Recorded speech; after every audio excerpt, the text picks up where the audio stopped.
A truce between Israel and Hamas in Gaza is once again raising hopes of a lasting peace built around a two-state solution. After weeks of fighting and thousands dead, the ceasefire last month still holds, but fundamental differences threaten to reignite the conflict. The United States is trying to cement a solution where each side recognises the other. The Deputy Speaker of Israel's Parliament, the Knesset, Hilik, is in Australia at a time when his country is drawing increasing international condemnation, and I spoke with him earlier. Hilik, thank you so much for joining us here on Reporting Live. We've just seen yet another ceasefire in Gaza between Palestinians and Israelis. The hope now is that this will hold, but we've been locked in this cycle of conflict for such a long time. What would make this different? First, it's not between the Palestinians and Israelis, it's between Hamas and Israel. There is a lot of Palestinians that acknowledge our right to exist and understand that the two-state solution, Israelis and Palestinians can and should live together. Hamas is not accepting it and choosing to be a terror organization and not a legitimate government in Gaza, and I hope it will change. Israel must defend our citizens. Israel must allow the Israelis to have blue sky free of rockets, and this is our duty, exactly your duty here in Australia.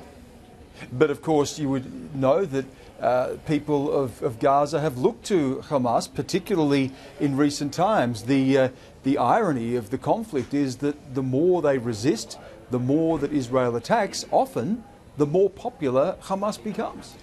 First, I'm not so sure about the authenticity of Hamas popularity in Gaza. You cannot really measure it because most of the people feel threatened by Hamas. You just saw the dozens of executions that was done by Hamas to people who tried to object it. So you cannot really measure the popularity of Hamas. We know when there have been elections that Hamas has won the elections. They did in 2006. That's right, and I think it was a big mistake for the Gazan people. I think that you know that Israel withdrew unilaterally from Gaza after having a very painful process in Israel, evacuating thousands of settlers from their home in order to give Hamas a chance to govern, to really govern Gaza and to make it, I don't know, the next Singapore of the Middle East. Instead of it, they chose to make Gaza a Hamastan, a terror state, to invest billions of dollars in terror, to invest 800,000 tons of cement not in building schools or hospitals or shelters, but to build these terror tunnels.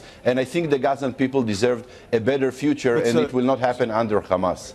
So you also know that there is no way that Hamas is going to be able to become to build Gaza into the Singapore of the Middle East while ever the blockades of the borders are in place. And Hamas and the Gazan people have said that time and time again that is part of the conflict. That is one of the significant issues. I don't agree. I think that if Hamas will choose to do the shift that the Fatah party did many years ago, and this to understand that you cannot launch a dialogue with Israel via missiles, but via negotiation. So Israel will be happy to be the first to help Gaza become the next Singapore. But if we know that money and other means help Hamas to build a terror state, Israel will not collaborate with it. You have to understand that as you will not allow in your backyard a terror state, Israel cannot allow it. And if Hamas will make this shift, I'm sure that you will find Israel the first country to help Hamas build a much better Gaza for the Gazan people.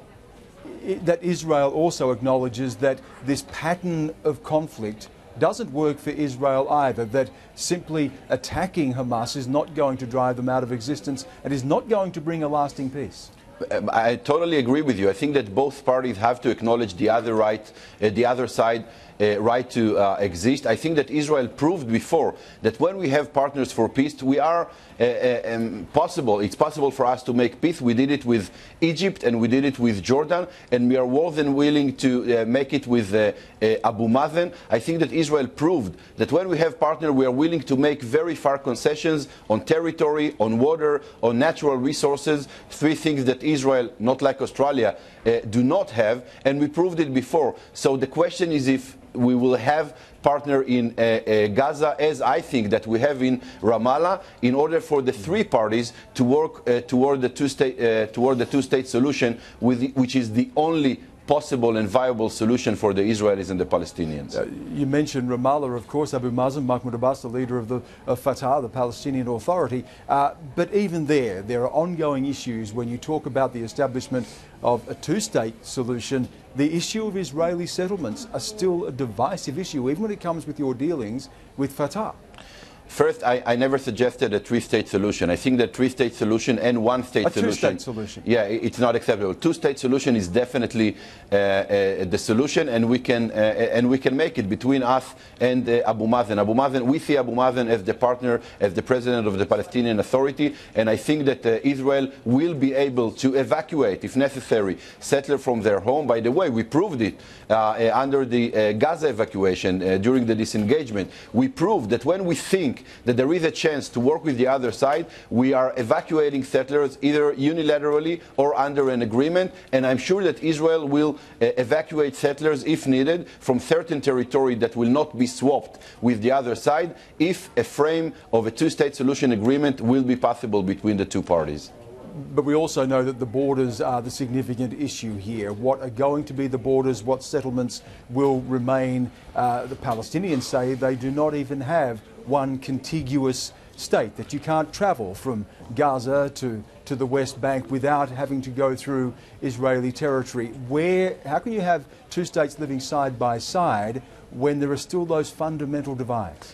Well, first, under an agreement, Israel will have to promise contiguity for the future Palestinian state. I think that the future borders are already determined in endless amount of accords and peace plans between the sides. What we need now in both sides is a courageous and brave leadership that will decide once and for all to put an end to this miserable conflict under the two-state solution. And I'm sure that if this decision will be taken by both Benjamin Netanyahu and Mahmoud Abbas, so the borders and Jerusalem and even the refugee issue will be solved, and there is a lot of options to solve them. So I want to get your thoughts on the region more broadly. You've seen so much turmoil, the Muslim Brotherhood come to power in Egypt, them being overthrown, military rule there now, the ongoing civil war in Syria, now the rise of Islamic State in Iraq and Syria. How does this affect Israel, with Israel surrounded by such a sea of instability?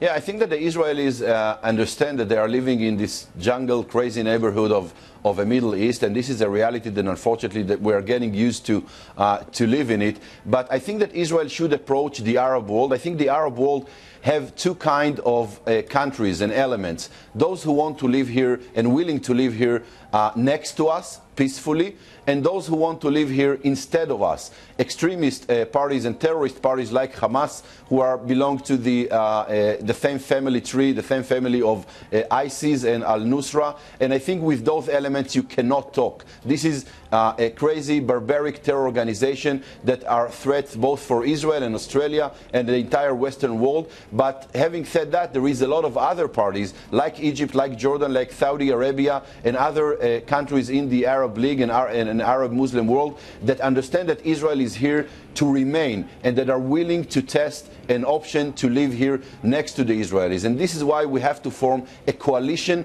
of countries with Israel, with Egypt, with Jordan, that will fight these terror organizations, these extreme elements together. And sometimes I told Prime Minister Netanyahu, the enemy of your enemy can be your friend or at least your partner. And I think that we have to try and form this kind of coalition that will fight the evil together with Australia, together with the United States and the European Union, and this is definitely possible. Hilik, a pleasure to have you on the program. Thank you and enjoy your stay in Australia. Thank you so much.